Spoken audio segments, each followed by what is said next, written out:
Katulad nito, mga kababayan, sunod tayo dito kay, sino yung sunod natin? Si Bato.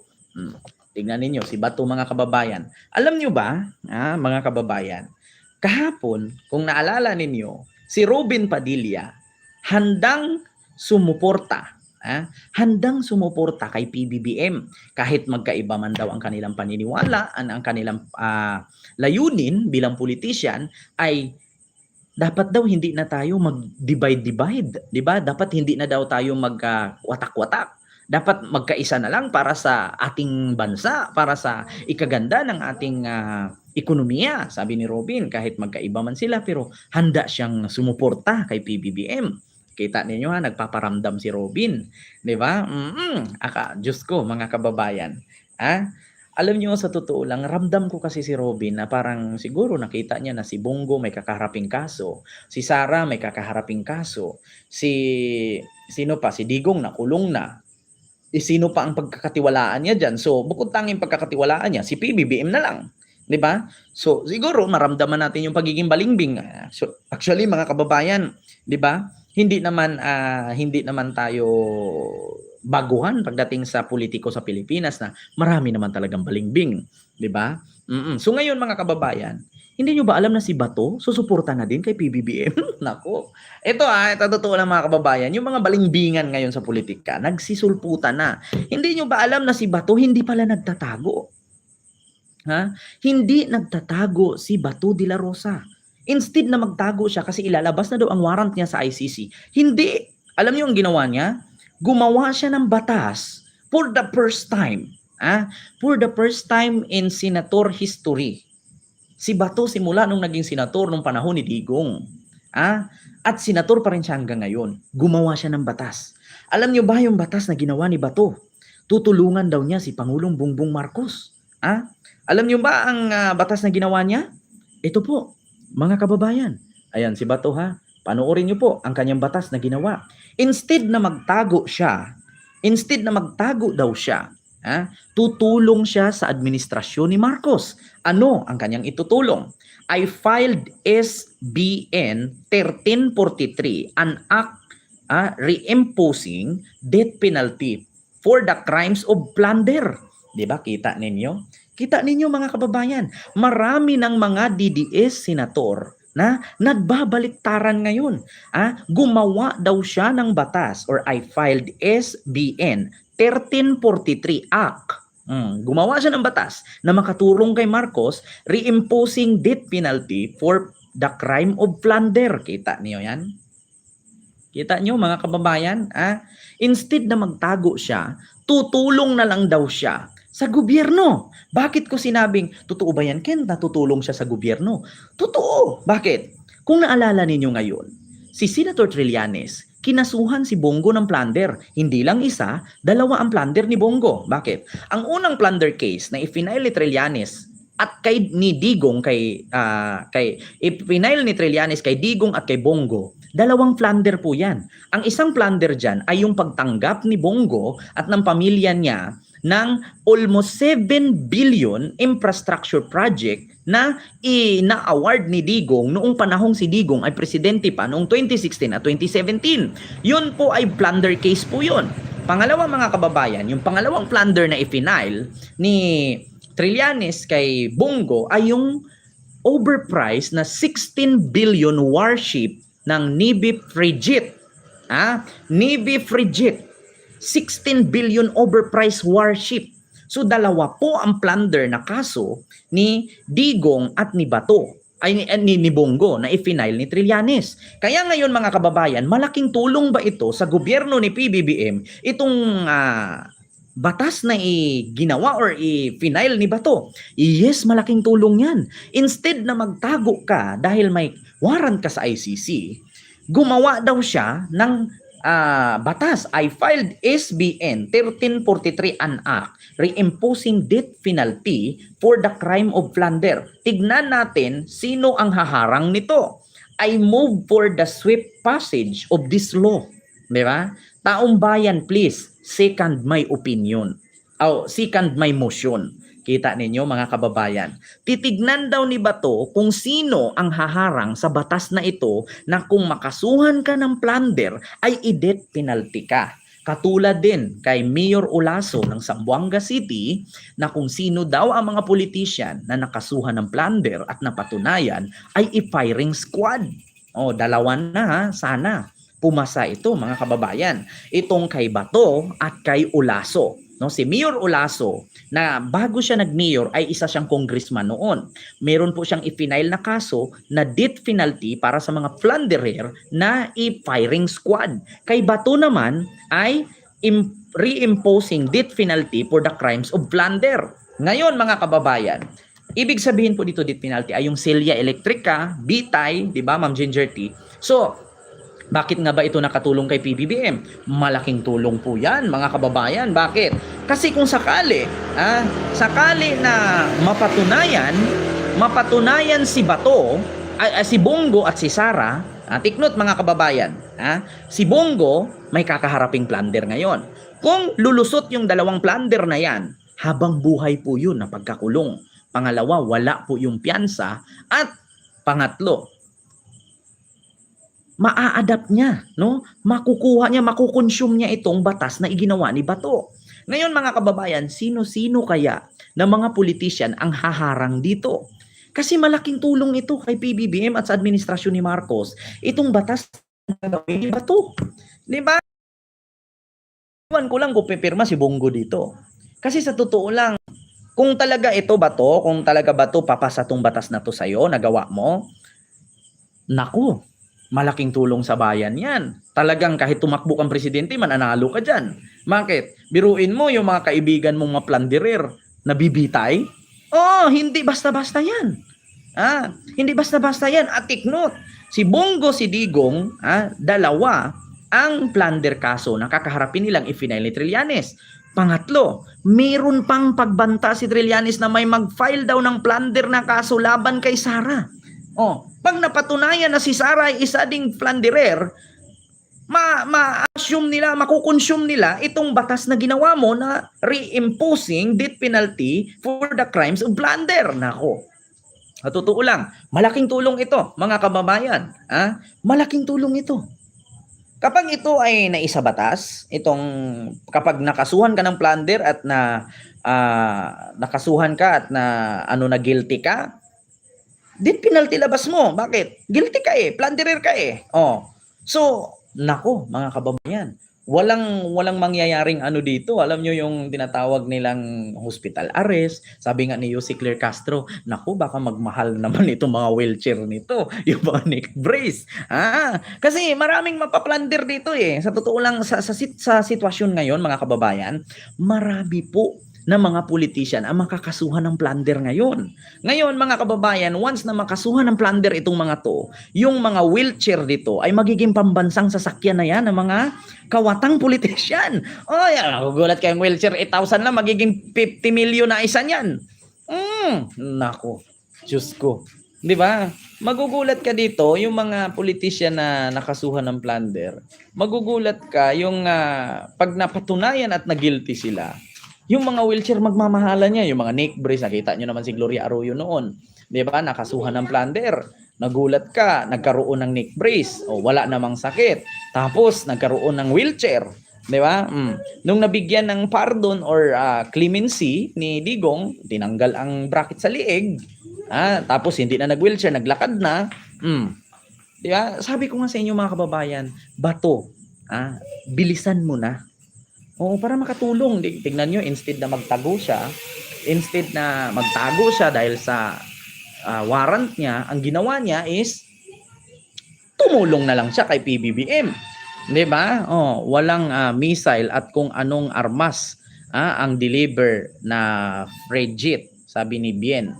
Kita nyo mga kababayan, dalawa po ang kasong plunder ni Bongo. Si Sara tadtad din ang kaso. Pag napatunayan po yan si Bongo at si Sara, itong ginawang kaso ni Bato, malaking tulong ito sa gobyerno ni PBBM. Itong ginawang kaso ni Bato na ito, ay makukonsume ito, no? Mabibenefit ito ng kanyang mga kaibigan. Sino ba ang kaibigan niya dyan? Si Chess Escudero, O, pag napatunayan yan, dyan sa flood control issue na yan, nasangkot siya, mapaplunder si Chis dito. Di ba? Sir Isidro Duran, may galab shoutout po. Nga mo, yung kaibigan niya, si Joel Villanueva, na ang sabi nga niya, kung mapatunayan ninyo nasangkot si Joel, ura-urada, anytime, anywhere, somewhere, somehow, mag-resign ako. Eh ngayon, napatunayan at kinakasuhan nga, no, sa ombudsman ng ICI. Naku ba to? Makukonsume nila ito. Oo, mabibenefit. Ang magbibenefit dito ay yung mga Duterte Black. Sana ba to? Sana ba to? Ano yan? Isa batas. Itong ginawa mong kaso. Hindi, ito yung final niya na batas, mga kababayan, na I filed SNB, no?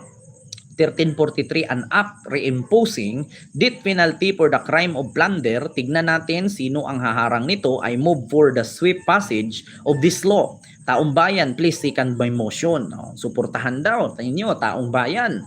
Para pag napatunayan na si Bongo, patay talaga si Bongo dito. Mga kababayan, hindi lang po ito caption lang, ha. Sige, hanapin natin ang patunay na si Bato. Bato nagpasa ng batas na death penalty para makita ninyo, at ibinalita mismo sa TV, no, penalty. Actually, mga kababayan, ipinasa nila ito noong 20 Congress ata, mga kababayan. Ipinasa kasi, di ba, pag naglipat ang magpasa sila. Ang death penalty ay cruel, inhuman, and degrading punishment. Yan ay anti-poor. At kahit sa most basic level, ito ang death penalty ay cruel, inhuman, and degrading punishment. Yan ay anti-poor. At kahit sa most basic level, yun na nga, hindi siya deterrent sa heinous crimes. Bakit?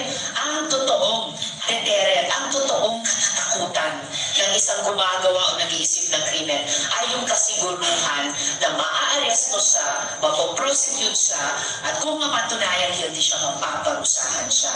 And dito pa nga sa mga flood control projects, dito pa nga sa infra-corruption, ang taon-taon na walang nananagot, di ba? Wala daw nananagot. Kaya actually, mga kababayan, tama naman si Senator Risa dito sa ginagawang batas ni Bato. Kasi sakali, kung malaking manok itong makasuhan, tapos hindi mapatunayan, no? Kasi syempre, hindi natin makaligtaan yan, mga kababayan, na magawa ka ng batas na death penalty, tapos yung kinasuhan pala mayaman, mapera, bilyonaryo, mabayaran mo yung korte, di ba? So, ang walang pangbayad, nabibitay, nadi-death penalty. Eh kung mayaman ka, hindi ka mabibitay. So kawawa, anti-poor talaga ito, sabi ni Risa. Utos pa lang kami, nagnanakaw na kayo. Pagbabalik ng parusang bitay para sa kasong plunder o pandarambong, isinusulong ng ilang mababatas kasunod na investigasyon sa manual flood control projects. Ayan. Ang pangungarap daw kasi, hindi isang simpleng krimen. Sagot naman ng Malacanang, dapat pag-aralang mabuti. Ang detalye sa report ni Dapat Eliza talaga. Cordelia. Kasi pag mahirap ka, wala kang pera, kulong, bitay ka. Renta sa bahay, gasto sa kuryente, pagkain at mga gamot ng kanyang mga magulang Ling na decision, senior salamat po. citizen. Lahat ng iyan hinuhugot ni Rafael sa kanyang kita bilang delivery rider. Kaya sa tuwing bumabaha, gutom ang inaabot ng kanyang pamilya. Minsan hindi ka makabiyahe kasi nga sobrang baha yung mga daanan. Yun, hindi ka makakabayad ng tuition. Sa harap ng investigasyon sa bilyon-bilyon piso umanong korupsyon sa mga proyekto kontra baha na kinasasangkutan umano ng ilang kontraktor at opisyal ng gobyerno, itinutulak ang muling pagpapatupad ng parusang kamatayan. Tama. Si Senator Bato de la Rosa isinusulong ang death penalty para sa kaso. Rinig ninyo? Si Senator Bato de la Rosa isinusulong ang death penalty para sa mga politisya na mapatunayang may kaso at guilty sa plunder. Actually, mga kababayan, kahit ako, gusto ko man, pero parang ayaw ko. Bakit? Kasi kung halimbawa doon mo ilagay yan kay Bongo, si Bongo makasuhan ng plunder, si Sara. Paano kung hindi sila maging guilty dyan? Ma-acquit sila. So useless. E paano kung mahirap na politician ang mahatulan or mapagbintangan. Katulad nga sa example ko sa inyo, ang proyekto BAP dapat para sa tulay pero mas inuna niya yung para sa flood control. So ngayon, syempre, kakasuhan ka ng plunder kasi instead na para sa tulay, doon mo sa flood control nilagay. Di ba pareho lang din naman, maganda naman ang kanyang adhikain, ngunit nilabag niya ang batas, makakasuhan siya ngayon ng plunder, mabibitay siya kasi syempre bibigyan kang budget para sa tulay. Hindi mo ginastos sa tulay kasi mas inuna mo yung flood control kasi inaabot kayo ng tubig. Ilabag sa batas yun kasi bakit? Para sa tulay ay para sa tulay, hindi para sa flood control. Ngayon, doon mo sa flood control nilaan. Nakakasuhan ka ngayon ng plunder. Nakatulong ka na nga, namamatay ka naman. So kawawa, 'di ba? Kawawa. Kaya nga sabi ko sa inyo mga kababayan, marami talagang haharang dito. Pero kung ako tutuusin, wag nyo nang isipin yung mga pur na yan Isipin niyo ang Singapore, wala namang humarang, bakit ang linis nila? 'Di ba? Ang sabi kasi, kawawa ang mga mahihirap dyan, kawawa ang mga walang pera dyan. Isipin ninyo, sa Singapore, wala namang iniisip na walang pera, mahirap dyan Ang iniisip nila, sino pang gagawa? 'Di ba? O kung ikaw mahirap ka, alam mong mahirap ka, gagawa ka pang krimen? Malamang hindi. 'Di ba? Ang plunder o pandarambong. Ang pangungurap daw kasi hindi isang simpleng krimen, kung hindi pagiging gahaman kapalit ng pagdurusa ng nakararami. Si Senator Erwin Tulfo, inihain ang panukalang batas na layong doblehin ang sintensya ng mga opisyal at gawani ng gobyerno na mapatutunayang nangurap sa kabalang bayan. So ako, pabor din ako nung kay Erwin Tulfo na dublehin ang sentensya. Kung 50 years, gawin mong 100 years. Pareho, wala talagang labasan. Kasi, at totoo lang mga kababayan, katulad kay Janet Napoles ngayon, acquitted si Janet Napoles. Kung binalik ang parusang bitay, matagal nang namatay si Janet. Pero ngayon mga kababayan, tanong ko lang, bakit sa Pilipinas hindi ma-aprubahan yan? Samantalang sa Singapore, aprobado naman ang bitay. Kaya tignan nyo sa Singapore ngayon, walang kurap, walang krimen. Kasi bakit? Nandyan ang bitay. Bakit hindi natin subukang aprubahan yan sa Pilipinas? Kasi kung ikaw pa naman, sa totoo lang, kung ikaw mahirap ka, gagawa ka bang krimen, ibibitayin ka, malamang hindi ka gagawa ng krimen. Kasi mahirap ka Diba? O kung ikaw naman mayaman, tutuusin, gagawa ka bang krimen para mabitay ka, maubos ang pera mo. Diba? Alam niyo sa totoo lang mga kababayan, kung tutuusin, bakit hindi natin subukan yan? Ibalik natin ang bitay. Wala na to, tabla-tabla na to, Diyos ko. Awa-awa ka, para sa mahirap. Kung didiis ka, talagang ma-absorb mo yung bitay. Kung didiis ka, utak didiis ka, kung bubo ka, talagang mabibitay ka. Kung bubo ka, kung hindi ka naman didiis, hindi ka mabibitay, di ba? Alam mo nang bawal ka tumawid kasi nakakamatay, tatawid ka pa. Didiis lang naman ang gumagawa nun. Hindi ako maniniwala na itong bitay-bitay na kaso na to ay para sa mga mahihirap. Hindi ako naniniwala, didiis lang ang makakapag-benefit dyan. Alam mo nang bawal tumawid, nakakamatay, tatawid ka. Hindi mamamatay ka. Bawal tumalon kasi may kuryente, tumalon ka. Di na kuryente ka. Kung utak didiis ka, di ba? Alam mo sa totoo lang, kung totoosin, hindi ko naisip-isipin dito mga anti-poor. Tuloy nyo yan. Di ba? At least mapatunayan natin na si Bato at ang mga kasamahan niya, mabibitay silang lahat. Di ba? Ang ganda sa Singapore sa totoo lang. Hindi naman lang iniisip na para sa mahihirap. Alam nyo, mas lalong maraming mahirap, no? Pag walang bitay. Bakit? Kasi makapal ang pagmumukha nitong mga politician na tuloy-tuloy na pagnanakaw Kasi bakit? Hindi sila mabibitay. Alam nyo sa totoo lang, kung walang korupsyon, walang mahirap. Alam nyo kung bakit maraming mahirap na sinasabi ninyo, yung bitay-bitay niyan para lang sa mahirap. Kaya nga maraming mahirap kasi hinahayaan ninyo na may mga politician na magnakaw lang na magnakaw. I-try nyong buhayin yung bitay. Diba? Alam nyo ba ang nakakapagpahirap sa ating bansa? Yung pagnanakaw. Ngayon kung ibalik niyo ang parusang kamatayan or bitay, sa tingin niyo may magnakaw pa? Sa tingin niyo maghihirap pa tayo? Hindi. Walang mahirap kasi bakit? Papantay na lahat Hindi po dyan solusyon na wag ituloy ang bitay kasi mga mahirap lang makapag-benefits niyan. Hindi po yan totoo. Kaya po may sinasabi kayong mahirap kasi dahil sa mga magnanakaw na yan. Bakit ba tayo nagkukos ng poverty? Dahil sa mga corrupt na politician. Kung ituloy nyo ang bitay, sino pang kukurap? Sino pang maghihirap? Wala. Hindi po dyan gawin nating dahilan na wag ituloy ang bitay kasi mga mahihirap lang ang makapag-benefit dyan. Paano kung mahirap ka, napagbintangan kang nagnakaw ka ng mangga, bibitayin ka agad. Wala naman po sigurong tanga, alam mong bibitayin ka, bawal magtapon ng basura, bibitayin ka. Alam mong bibitayin ka, ba't magtapon ka? 'Di ba? At saka ang number 1 ang nakakapagpahirap sa ating bansa, itong mga politisyang kawatan.